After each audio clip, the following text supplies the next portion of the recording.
দর্শক, আজকের ছুটির দিনের বাজার দরের খবর আপনাদেরকে জানিয়ে দিব। শান্তিনগর বাজারের খবর জানবো, যুক্ত হয়েছেন রাকিব আল জাবেদ। রাকিব, নিশ্চয়ই শুনতে পাচ্ছেন, আজকের ছুটির দিনে বাজার দর কেমন দেখছেন?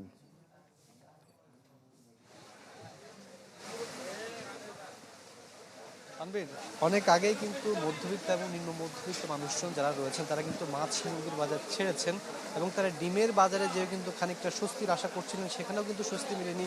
আপনার ক্রমান্বয়ে কিন্তু ডিমের দামও বেড়েছে, অর্থাৎ প্রতি পিস ডিম যখন 15 টাকা দরে বিক্রি হচ্ছে, তখন সাধারণ মানুষজন কিন্তু সবজির বাজারে সে খানিকটা স্বস্তি খোঁজার চেষ্টা করেছেন। তবে আদতে সেখানেও কিন্তু তাদেরকে মুখ ফিরিয়ে নিতে হয়েছে, তারা কিন্তু আসলে ব্যর্থ হয়েছেন। কারণ প্রত্যেকটা সবজি কিন্তু এই মুহূর্তে শান্তিনগর কাঁচা বাজারে 80 থেকে 100 টাকার মধ্যে বিক্রি হচ্ছে।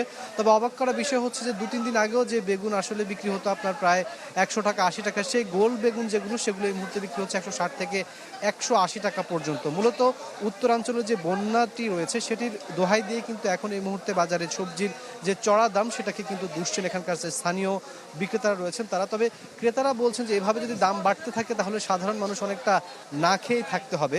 অবাক করা ব্যাপার হচ্ছে যে দিনের ব্যবধানে আপনার সরবরাহ সংকট কিংবা ভারত থেকে আসেনি এই অজুহাতে কিন্তু আমরা দেখলাম যে কয়েকদিন আগে যে আপনার কাঁচামরিচটি ছিল 300 টাকা, সেটি কিন্তু এখন 500 টাকা 470 টাকা দামে কিন্তু এই মুহূর্তে শান্তিনগরে বিক্রি হচ্ছে। তারা বলছেন যে মূলত সরবরাহ কম থাকার কারণে এই অবস্থা হচ্ছে। মূলত কারওয়ান বাজার থেকে ট্রাক কম আসছে কিংবা কারওয়ান বাজারের যে ভারতীয় যে পণ্যগুলো সেগুলো কম আসছে, এই অজুহাতে কিন্তু বাজারটা অস্থির হয়ে আছে। সব কিছু মিলে খুব একটা স্বস্তির খবর কিন্তু বাজারে এই মুহূর্তে নেই। ছুটির দিনে কিন্তু ক্রেতা উপস্থিতিও কিন্তু লক্ষণীয় না। মাসের শুরুতে যে একটা বড় ধরনের বিক্রি হয় এখানকার স্থানীয় বিক্রেতাদের, তারা বলছেন সেটিও কিন্তু খুব একটা হচ্ছে না।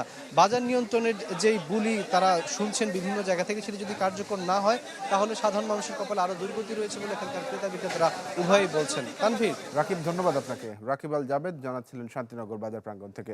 ডিজাইন, এলিগেন্স, বিউটি, সেরা পণ্য সবার জন্য। জেভিকো।